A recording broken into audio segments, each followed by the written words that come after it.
No, you don't need to identify my fucking pedal boards, but get your own style and buy your own pedal boards. Well, I want what you got, and you got the Line 6 thing there, because it's the only decent thing they made. Is it? I don't even know what the fuck it is. Who cares? Yeah, it's an old Line 6. He's only telling me that because I got duct tape over the logo. That's a Line 6. I know what it is. So, learn how to play now. Sick of this guy. 10 years of it. If you put tape over a logo or try to hide something, I know what that is. Yeah, dude. Obviously.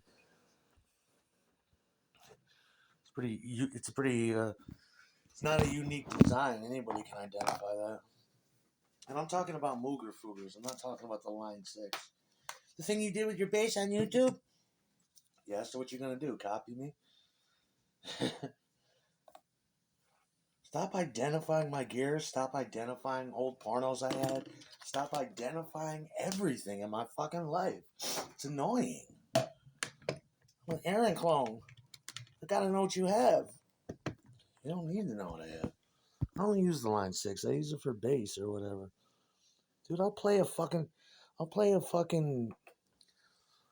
bass string on suspended on two nails in the backyard with a microphone up to it. You're not gonna beat me. It's fucking annoying. I know everything about you. You know everything about my music, but you don't know how to play. Who cares what you see, what you know? Stop identifying my shit after 10 fucking years. It's so annoying.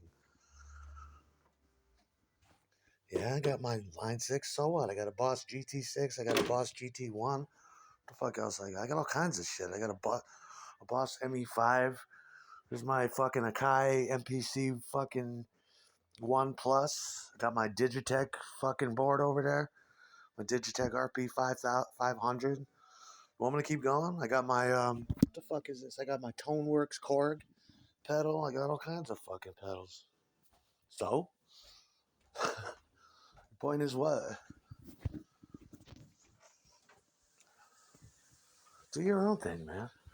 Don't try to be Aaron. There's only one Aaron. And it's hard enough for Aaron to be Aaron. I don't even play anymore. I'm fucking worried about it. But after waiting, I remember being, how long has it been? Let me think. I think 38 years we've been, I just heard the Manny Martinez tapes, Misfits drummer. I think we've been waiting 38 years to hear that. At least I have. They did West End Avenue. They did Harpies in the Night. And I just heard it and my skin got numb and my hair stood up. I used to have dreams about those tapes. Um, and getting them. And then as time went on, we thought that they didn't even exist. I know me and my friend Rich, I know that if Rich heard those, he's in his glory too. It's amazing. Now you know what we were trying to do on my first record. That's that's what we were trying to do exactly. Fender Rhodes piano, bass, guitar, drums, and vocals. Yep. I'd say we took a good guess as to what they sounded like. But that's exactly what I want to sound like these days. I want to sit down in a Rhodes and be able to do that. I just heard it. It's fucking amazing. It sounds like I imagined it would sound all these years. I'm totally impressed at the use of minor chords that these guys were doing. Reminds me too of the shit me and Kevin were trying to do back then. I take my Yamaha keyboard, plug it in through the amp, and when the band wasn't rehearsing, me and Kevin would play. It's like hearing the outtakes from the Horror Business session. It's just, is this even real? And you hear the same tape quality, same voice. Fucking love it. Now that's inspiring. Hearing that today was a sign, I think, of someone out there who feels what I feel, and they're like, "That's what you should do, Aaron. You should continue doing that." Yeah, I don't see the importance in a guitar in a band. I mean, it's nice to have guitar as an embellishment or whatever, but I mean, that really turns me on hearing those Manny Martinez tapes. Unfucking believable. Now you see. We just used to guess what the whole. We used to guess, was there extra songs recorded during the Cough Cool session? If so, what would they sound like? That was our inspiration. Me and Rich became obsessed with getting a keyboard player and doing keyboards. And we used to have much more fun. Want to come over and record this weekend? Yeah. Sometimes we don't even touch the guitars if we had them. Fucking beautiful. I want to get, and it also makes me want to practice. Um, Now I just want to spend a day singing with anybody who can hold a chord, so I can get back up to where I should be. Complete global control of my vibrato, complete global control of breath and tone, and yeah, the thing. And I'm listening to it and I'm thinking that's why I love the Fender Rhodes. Is it meanders out of key? Every Fender Rhodes in the world does. It stays in key, but it gets wobbly in the middle, and you can hear it against Jerry's bass. They're playing, and as you can hear it in the Doors, and as Glenn's phrasing chords on the piano, it's meandering slightly, ever so slightly out of key, and it's just like that's why I love the goddamn plucking reed system in an electric organ. And that organ there, make no mistake, is that not? Nobody knows, but is that not a Fender Rhodes? It sounds exactly like one. It sounds like one of those mini ones you can get that had like 4 octaves maybe or something.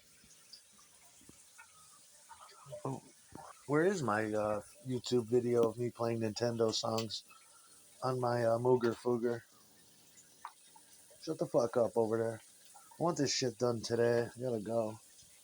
And women hate who? They don't hate me.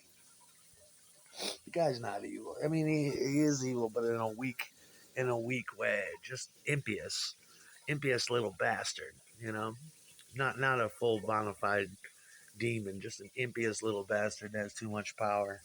Well, I'm just remarking on the line 6 because you said earlier in a video that you made and that you were listening to about how you don't want anybody knowing your secrets. And every time you say that, I got to get slapped. Yeah, but you can't play. What the fuck you going to do with it? I think I'm the only guy in the world that made use out of it. That's an Aaron sound. That's not a computer guy sound. Okay? Get your own bass sound. Dude, when I play bass, I MIDI, I split it with MIDI too. You're not going to do what I do. They're patented Aaron techniques.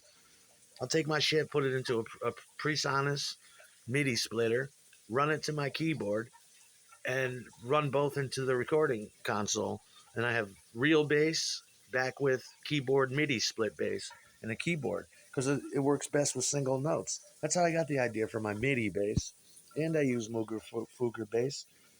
I'll also use this when I get out there. I'll use a separate channel and separate cabinet for subsonic lows, probably a 15 inch, and it'll be a sonic experience.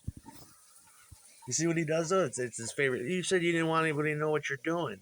Well, I'm not doing that anymore. I was doing that 10, 15 years ago when you first got here. I think I'm on to different things now. Do your own thing. You don't even play. Nah, just sitting back though with a Fender Rhodes would do it, wouldn't it? And singing. Hell yeah.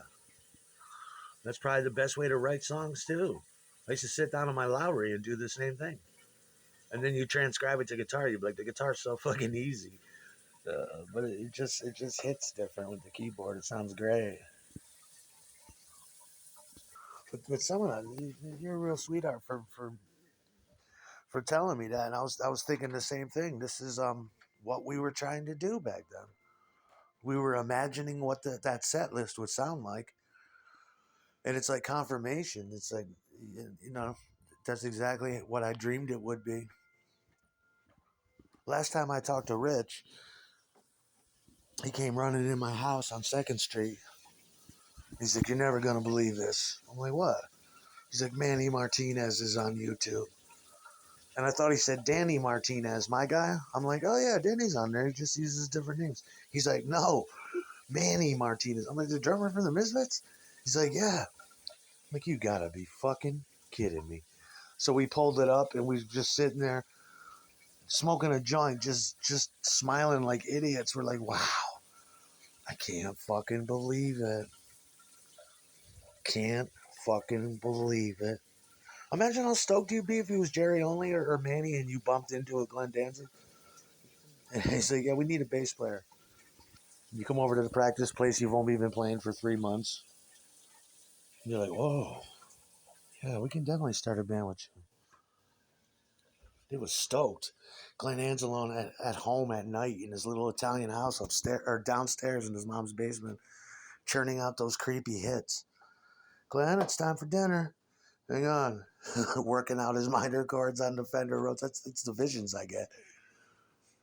His brother coming down. What you doing, Glenn? Fucking around with the Rhodes. Writing another evil song. Can you imagine that? It's 1970 fucking 7. You know? I don't even think Space Invaders was out then. All they had back then were those Coleco football games, handheld things. Beep beep beep beep. And maybe you got one of those for Christmas along with your Rickenbacker. And you're playing handheld football and shit. Pong. I don't even think Pong was out yet. It might have been, but yeah. Go upstairs, watch TV. Barney Miller's on TV. Alice's Mel's Diner's on TV. Alice is on TV. The Jeffersons, and you're working out these creepy hits. Watching a fuzzy black and white with rabbit ears. Working out the next hit for Manny and Jerry to audition. After hearing that, I mean, that's one of the greatest singers in the goddamn world that ever lived.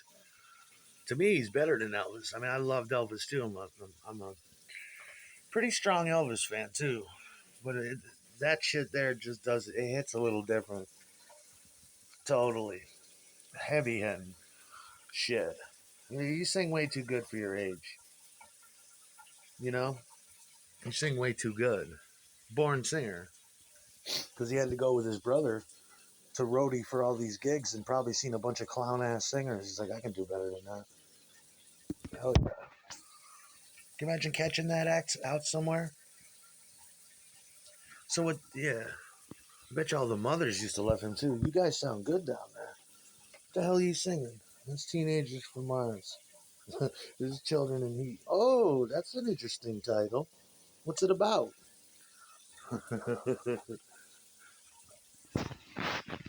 That last caress and that theme for a jackal, though. That's whew.